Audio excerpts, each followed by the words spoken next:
Good morning दोस्तों। जैसे कि पिछले लेक्चर में दोस्तों हम लोग ऑलरेडी डिस्कस कर चुके थे बुकर प्राइज और इंटरनेशनल बुकर प्राइज, लेकिन करंट में दोस्तों लास्ट क्लास में 2023 हम लोग 2023 का बुकर प्राइज डिस्कस किए थे, लेकिन अभी करंट में दोस्तों बुकर प्राइज मिला हुआ है तो उसी से रिगार्डिंग अपडेट कर देते हैं दोस्तों। तो सबसे पहले आप जानेंगे बुकर प्राइज और इंटरनेशनल बुकर प्राइज, थोड़ा सा टेक्निकल अंतर है इसका। 2000 से लेके 2002 से 2019 तक इसको man booker international prize man booker prize और इसको इंटरनेशनल मैन बुकर प्राइज कहते थे, लेकिन अब दोस्तों इसका नाम काट दिया गया, बोलते हैं बुकर प्राइज, और इंटरनेशनल मैन बुकर को भी काट दिया और बोला जाता है इंटरनेशनल बुकर, जबकि पहले दोस्तों मैन लगा हुआ था। अब इसमें दोस्तों कंडीशन क्या है जो एग्जाम में आएगा, किसी भी अगर आप जो दोनों का दोनों लिटरेचर का है दोस्तों, लिटरेचर का प्राइज है, साहित्य का, साहित्य के क्षेत्र में दिया जाता है। कोई अच्छे नोवेल लिखे, उपन्यास बोलिए, स्टोरी या फिर कोई पोएट्री, कविता, तो उसके लिए दोस्तों आपको दिया जाएगा। कोई नाटक हो, ड्रामा जिसको बोलते हैं दोस्तों, तो इसके लिए दिया जाएगा। तो सबसे पहले आपको याद करना होगा कि दोस्तों इसमें टेक्निकल अंतर जानिए कि इसको दिया जाता है खास करके, जैसे बुकर प्राइज दोस्तों जो है, तो बुकर प्राइज इंग्लिश भाषा में पब्लिश होना चाहिए दोस्तों। जिस भाषा में जो आपका नोवेल आएगा, स्टोरी आएगा, पोएट आएगा, कुछ भी आ रहा है, पोएट्री, तो दोस्तों आपका जो लैंग्वेज होना चाहिए इंग्लिश होना चाहिए, इंग्लिश भाषा में पब्लिश्ड होना चाहिए। और दूसरा या तो ब्रिटेन में पब्लिश होना चाहिए या तो आयरलैंड में, यही दोनों कंट्री में पब्लिश होना चाहिए दोस्तों। मान लें अगर मैं इंडिया से हूँ और मैं कोई इंग्लिश में नोवेल लिखता हूँ और अगर इंडिया में ही पब्लिश कर दिया तो मुझे नहीं मिलेगा। एटलीस्ट मेरा जो बुक है मैं जिसको पब्लिश करना चाहता हूँ, या तो ब्रिटेन में मैं पब्लिश करूँ या तो आयरलैंड में पब्लिश करूँ। तो दो कंडीशन है। पहला, आपका बुक जो होगा इंग्लिश लैंग्वेज में होना चाहिए। दूसरा, आप जो पब्लिश करोगे या तो ब्रिटेन में तो आयरलैंड में।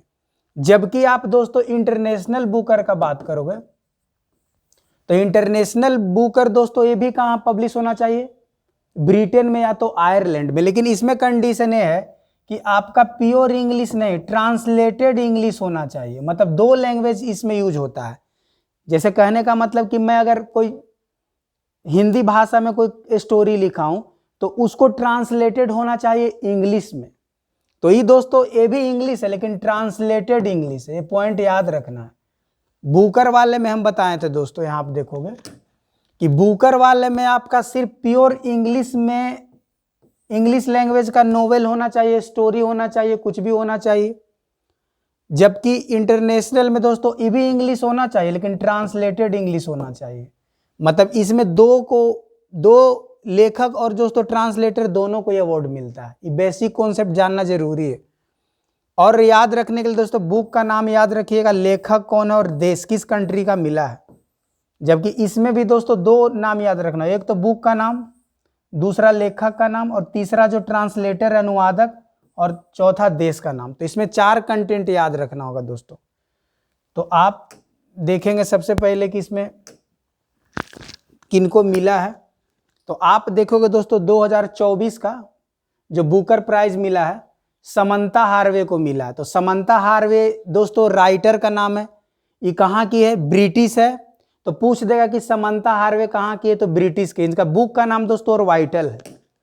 किस बुक के लिए इनको दिया गया, तो ऑरवाइटल के लिए दिया गया। ये दोस्तों जो आप देखोगे अंतरिक्ष में जो होते हैं, अंतरिक्ष यात्री का जो फीलिंग है, जब अंतरिक्ष में जाने के बाद किस तरह का डर होता है, कैसा माहौल होता है, कैसा फील करते हैं, तो उसी से रिगार्डिंग लिखी है उसके बारे में स्टोरी दोस्तों। जो नोवेल लिखा हुआ है अंतरिक्ष यात्री के, 6 अंतरिक्ष यात्री थे दोस्तों, जो उनके फीलिंग के बारे में दर्शाया गया है कि कैसे फील करते हैं। बुक का नाम क्या दोस्तों, तो ऑरवाइटल।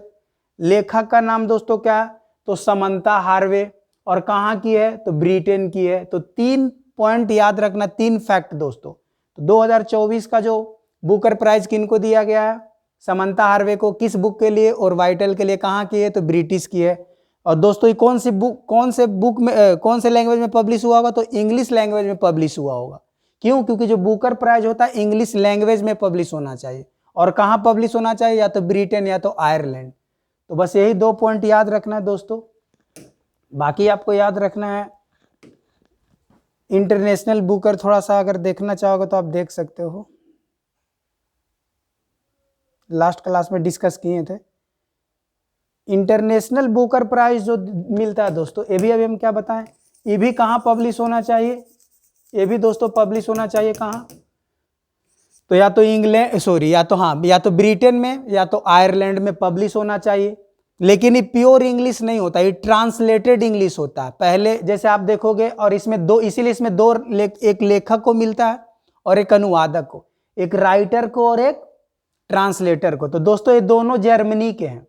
यहाँ पर आप देखोगे जेनी अर्पनबेक और दोस्तों माइकल हॉफमैन, ये दोनों को इस बार का दोस्तों इंटरनेशनल बुकर प्राइज 24 को मिला है। इसमें पूछेगा कि इंटरनेशनल बुकर प्राइज किसको दिया गया, तो इंटरनेशनल बुकर प्राइज दिया गया जेनी अर्पनबेक और दोस्तों हॉफमैन। ये दोनों कहाँ के हैं, जर्मनी के हैं। बुक दोस्तों क्या देखा जाएगा, ई दोस्तों लेखिका है जो जर्मन भाषा में लिखी थी। ये दोस्तों लेखिका है जो जर्मन लैंग्वेज में लिखी थी, लेकिन हम क्या बताएं कि इंग्लिश में, और इसको ट्रांसलेट इंग्लिश में दोस्तों कौन किया, तो हॉफमैन। तो ये ट्रांसलेटेड इंग्लिश है, जबकि इसके पहले बुकर वाले देखे थे प्योर इंग्लिश था।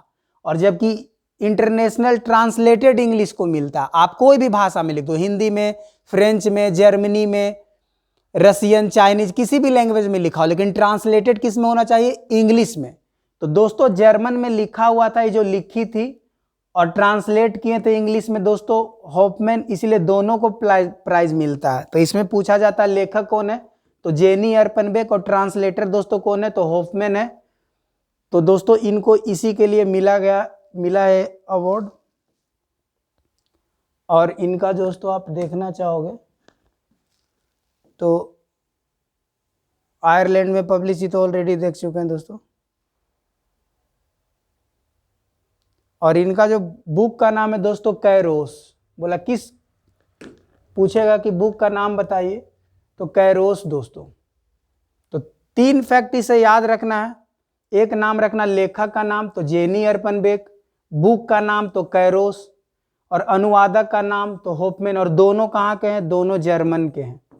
तो दोस्तों ये पॉइंट पूछ लेगा किस देश के नागरिक है, तो जर्मन के हैं। बुक का नाम कैरोस, लेखक का नाम जेनी अर्पनबेक, अनुवादक का नाम माइकल हॉफमैन। दोस्तों बहुत बहुत धन्यवाद, आज के लिए इतना ही।